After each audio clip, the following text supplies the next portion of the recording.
నమస్తే, welcome to our channel. నేను మిషాల్ని. YSRCP party ఈ 16వ ఆవిర్భావ దినోత్సవ వేడుకల్లో పార్టీ జెండా ఎగరవేశారు. ఎగరవేసిన తర్వాత జగన్మోహన్ రెడ్డి గారు మాట్లాడుతూ కాంగ్రెస్ ఇటు టీడీపీ వాళ్ళు కలిసి కుట్రలు చేసినా సరే, ఎన్ని కుట్రలు చేసినా సరే నేను ఒంటరిగానే పోరాడతాను అని జగన్మోహన్ రెడ్డి వ్యాఖ్యలు చేస్తున్నారు. మరోపక్కేమో విలువలు విశ్వసనీయతగా కలిసి కట్టుగా నేను పని చేస్తాను అని జగన్మోహన్ రెడ్డి చేస్తున్న వ్యాఖ్యలు ఎంతవరకు వాస్తవం ఉంది? ఇలాంటి అంశాలను చర్చించే స్టూడియోలో ఉన్నారు సీనియర్ జర్నలిస్ట్ డివి శ్రీనివాస్ గారు ఉన్నారు. వారిని అడిగే విషయాలను తెలుసుకునే ప్రయత్నం చేద్దాం. నమస్కారం సార్. నమస్తే సార్, నిన్నేమో జగన్మోహన్ రెడ్డి గారు ప్రెస్ మీట్ పెట్టి ఎన్నో అంశాలు అయితే కూటమి ప్రభుత్వం మీద, ఇటు బాబు గారి మీద మాట్లాడటం జరిగింది. ఇటు పరిపాలన బాగలేదు, ఇచ్చిన సంక్షేమ పథకాలు అమలు చేయట్లేదని. ఈ రోజేమో కాలర్ ఎగరేసుకుంటూ వాళ్ళ 16వ ఆవిర్భావ దినోత్సవ వేడుకల్లో జెండా ఎగరవేస్తూ అయిపోయిన తర్వాత మాట్లాడాడు సార్. అయితే ఇటు కాంగ్రెస్ కావచ్చు, ఇటు కూటమి కావచ్చు, రెండు కలిసికట్టుగా కుట్రలు చేస్తున్నారు. నేను ఏ రోజు భయపడలేదు వాళ్ళకని చెప్తున్నాడు. ఎవరు కుట్రలు చేస్తున్నారు సార్? అసలు జగన్మోహన్ రెడ్డి వ్యాఖ్యలు ఎంతవరకు వాస్తవం ఉంది? ఎప్పుడు పుట్టింది ఈ పార్టీ? మక్కలో పుట్టిందా, పుబ్బలో పోద్దా? అంటే ఎన్టీ రామారావు అనేవాళ్ళు, ఇది మక్కలో పుట్టిన పార్టీ పుబ్బలో పోద్ది అనేవాడు. ఇప్పుడు వచ్చే ఎన్నికల తర్వాత ఉంటుందా ఈ పార్టీ? వాళ్ళ జగన్మోహన్ రెడ్డి అతనే ఊరేసుకున్నాడు. ఆయన పార్టీకి ఊరేశాడు. జనం ఊరేలా. జనం కొంచెం 11 సీట్లతో కొంచెం ప్రాణం మినుకు అనేటట్టుగా బతికిచ్చే ఉంచారు. కానీ అతనే చంపేసుకున్నాడు. అసెంబ్లీకి వెళ్లకుండా. ఇవాళ అసెంబ్లీలో తెలుగుదేశం ఉంది, బీజేపీ ఉంది, జనసేన ఉంది. వైసీపీ ఉందా? లేదు కదా సార్. వైసీపీకి 11 సీట్లు ఇచ్చారు. మరి ఎందుకు లేదు? జగనే లేకుండా చేశాడు.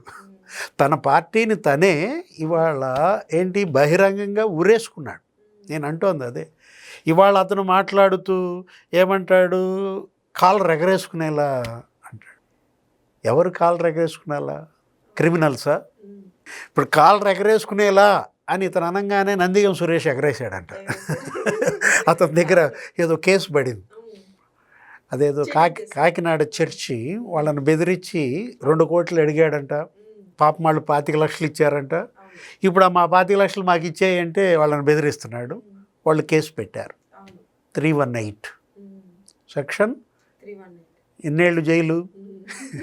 7 ఏళ్ళు జైలు పడుతుంది. ఇంకో సెక్షన్ ఏదో పెట్టారు, అది 2 ఏళ్ల జైలు.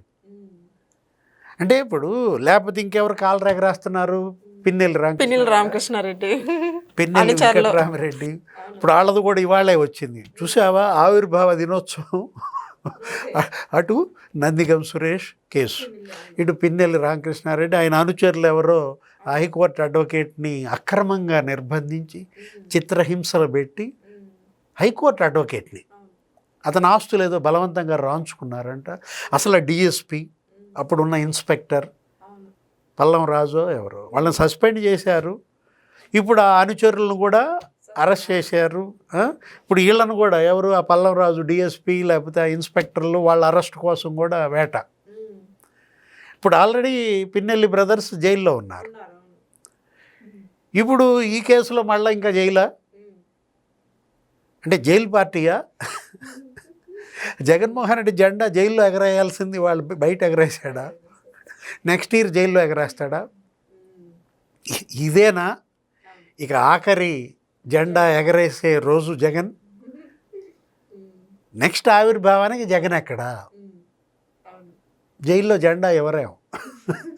అంటే నెక్స్ట్ ఆవిర్భావం లోపు జగన్మోహన్ రెడ్డి జైలుకి వెళ్ళడం ఖాయమా అని అంటున్నాను. ఎందుకంటే ఇవాళ దినేష్ కుమార్ ఆ విచారణ చేస్తున్నాడు అక్కడ. ఏకసభ్య కమిషన్ నిన్న కూడా వెళ్ళాడు తిరుపతి. ఆ రికార్డులన్నీ తీసుకున్నాడు. ఆ జిఎంని ఎవరినో పిలిచారు. ఆ మార్కెటింగ్ జిఎం విచారణ. నాకేం సంబంధం లేదండి, బోర్డు ఆమోదం. వాళ్ళే చెప్పారు పలానా చోట కొనమని. ఆ నెయ్యి మేము కొన్నాము అని చెప్పి ఆ జిఎం చెప్పినటువంటి దీంట్లో బోర్డు ఎవరు? సుబ్బారెడ్డి. ఇప్పుడు సుబ్బారెడ్డితో ఆ తప్పుడు పనులు చేయించింది ఎవరు?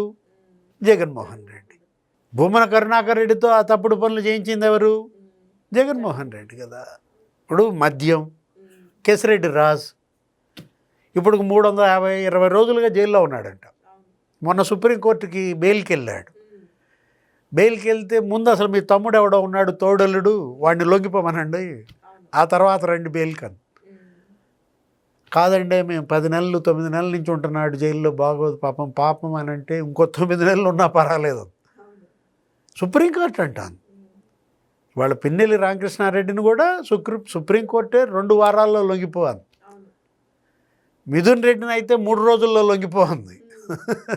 నేను అంటోంది అదే, ఇవాళ హైకోర్టు సుప్రీంకోర్టు ఎంత సీరియస్గా ఉన్నాయంటే ఈ అవినీతి కుంభకోణాలు, అటు కల్తీ నెయ్యి, ఇటు కల్తీ మద్యం. అరే రసాయనాలతో నువ్వు ప్రసాదం తయారు చేసి కోట్ల మంది భక్తులు తినిపించారు. కాలర్ ఎగరేసుకోవాలా?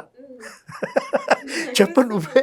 అవును సార్, ఎగరేస్తున్నారు. ఎన్ని దేవుడి ప్రసాదం నైవేద్యం భక్తులకు పెట్టింది మేము రసాయనాలతో చేయించాం. 68 లక్షల కిలోలు మరి పామాయిల్, పామ్ కెర్నాయిల్, లేకపోతే లప్సా, 8 లక్షల కిలోలు మరి కెమికల్స్తో, మరి బీటా కెరోటిన్తో, మరి మేము కాబట్టి కృత్రిమంగా నెయ్యి తయారు చేసామని కాలర్ ఎగరేయాలి. నేను అంటోంది అదే. మద్యం వేల మందిని చంపేశారు. అది మద్యమే కాదు, విషాన్ని బాటిల్స్లో పోసి తాగిచ్చి వాళ్ళ కిడ్నీస్ చెడగొట్టి, వాళ్ళ లివర్ చెడగొట్టి, హాస్పిటల్స్ పాలు చేసి 30,000 మంది మహిళల పుస్తెలు తెంచి మహిళా దినోత్సవం కూడా జరిపాడా? అంటే ఏ ముఖం పెట్టుకుని వాళ్ళ జెండా ఎగరేసావు? ఆవిర్భావ దినోత్సవం కాలర్ ఎగరేసుకునేలా అంటే క్రిమినల్సా అని అడుగుతున్నా. ఎవరు కాలర్ ఎగరేయాలి? పిఎస్ఆర్ ఆంజనేయులా, సునీల్ కుమారా? ఇప్పుడు సునీల్ నాయక్ వాళ్ళు వచ్చినట్టు లేడు. వాళ్ళు అసలు ఐపీఎస్లా? అంటే నీ మాటిని ఇవాళ నువ్వు చెప్పిన నేరాలన్నిటికీ కూడా వాళ్ళు వత్తాసు పలికినందుకు ఇవాళ జైలు. సునీల్ నాయక్ ఇవాళ మరి బెయిల్ పిటిషన్ ఏమవుద్ది? డిస్మిస్సా? అది కనుక డిస్మిస్ అయితే రెడీగా ఉన్నాడు ఎవరు? దామోదరం ఎప్పుడెప్పుడు అరెస్ట్ చేయాలా అని చెప్పి. అంటే ఎంతమంది ఐపీఎస్లు జగన్కి ఇవాళ ఈ పార్టీకి ఇతను ముఖ్యమంత్రిగా ఉన్నందుకు ఎవరు కాలర్ ఎగరేసుకోవాలంటున్నా? పెద్దిరెడ్డా? చెప్పు సార్. ఓ పక్క మళ్ళీ వాళ్ళ బాబాయ్ది కేసు ఇప్పటికీ అదొక కొలిక్కి రాలేదు. తను సునీత గారు ఇంకా బాధన, అసలు ఆమె పోరాడుతున్నా కూడా ఆమెకేమి నిరాశ కలిగేలా చేస్తున్నారు. అంటే అవినాష్ రెడ్డి కాలర్ ఎగరేయాలా? ఇప్పుడు ఎవరు కాలర్ ఎగరేయాలి? భాస్కర్ రెడ్డి కాలర్ ఎగరేయాలి, అవినాష్ రెడ్డి కాలర్ ఎగరేయాలి. అంటే హత్యలు చేసేవాళ్ళు, కిరాతకంగా నరికి చంపేవాళ్ళు కాలర్ ఎగరేయండి అంటున్నాడా? పిన్నెల్లి రామకృష్ణారెడ్డి అక్కడ కబ్జాలు కళ్ళగుంటలో, అక్కడ నాగులవరంలో, విపి సౌత్లో, లేకపోతే మాచర్ల టౌన్లో కాలర్ ఎగరేసి కబ్జా చేయండి, కాలర్ ఎగరేసి నరికి చంపండి. అదేనా ఇతను కోరుకునేది? కాలర్ ఎగరేసి కిడ్నాప్ చేయమంటాడా? కాదంబరి జత్వాని కిడ్నాప్ చేసి తీసుకురావటం అంటే కిడ్నాపర్స్, ఈ హంతకులు, లేకపోతే ఈ కబ్జాదారులు, ల్యాండ్ గ్రాబర్స్, వీళ్ళనా జగన్ కాలర్ ఎగరేయమంటోంది? నేను అంటోంది అసలు అది పొలిటికల్ పార్టీయే కాదు. ఏంటి? అదొక క్రిమినల్స్ గ్యాంగ్. అరే ఇప్పుడు ఒక రాజకీయ పార్టీగా ఉండే అర్హత ఆ పార్టీకి ఉందా? రైతుల కోసం పనిచేసిందా? కార్మికుల కోసం పనిచేసిందా? మహిళల కష్టాల్లో అండగా ఉందా? దేనికోసం? నువ్వు ప్రజల సమస్యల మీద నువ్వు గనక పనిచేస్తే నిన్ను రాజకీయ పార్టీగా గుర్తిస్తావు. నువ్వంతా వీళ్ళకే ఈవీఎం పగలగొడితే తప్పేంటంటావు, రప్ప ఫ్లెక్సీ పెడితే తప్పేంటంటావు, రక్తంతో హోలీ నెక్స్ట్ తప్పేంటి? రక్తంతో హోలీ ఆడేవాడు కాలర్ ఎగరేయాల, రప్ప ఫ్లెక్సీలు పెట్టేవాళ్ళు కాలర్ ఎగరేయాలి. ఇవాళ క్రిమినల్స్కి ఇతనే ఒక ప్రొటెక్టర్, నేరస్తుల రక్షకుడుగా జగన్మోహన్ రెడ్డి అనమాట. ఇప్పుడు పండగ చేసుకునేది ఎవరు? నిన్న జెండా ఎగరేసేటప్పుడు చుట్టూతో ఎవరు ఉన్నారని అడుగుతున్నా. వీళ్ళేనా? ఈ కబ్జాదారులు, ఈ కిడ్నాపర్సు, ఈ గ్రాబర్సు, ఈ మర్డరర్సు, పిక్ పాకెటర్సు, బ్లేడ్ బ్యాచ్, చెడ్డీ బ్యాచ్, గంజాయి బ్యాచ్. అక్కడెక్కడ తెనాల్లో గంజాయి బ్యాచ్ వాళ్ళని కొట్టారు. అక్కడ ప్రత్యక్షమయ్యాయి. కొడతారా? చంద్రబాబు నిన్ను కూడా ఇట రోడ్డు మీద వేసి కొడితే అంటాడు. అంటే చూసావా మరి ఎవరికతను రక్షకుడు? గంజాయి బ్యాచ్కి ఒక రక్షకుడు. అంటే ఇప్పుడు వైఎస్ఆర్ కాంగ్రెస్ పార్టీ ఆవిర్భావ దినోత్సవం జరుపుకోవాల్సింది ఎవరు? కిడ్నాపర్స్, కిడ్నాపర్స్, లేకపోతే grabbers, land grabbers, murderers, pick pocketers, blade batch, గంజాయి బ్యాచ్, చెడ్డీ బ్యాచ్, వీళ్ళ ఆవిర్భావ దినోత్సవం జరుపుకోమను. Thank you sir. నమస్తే.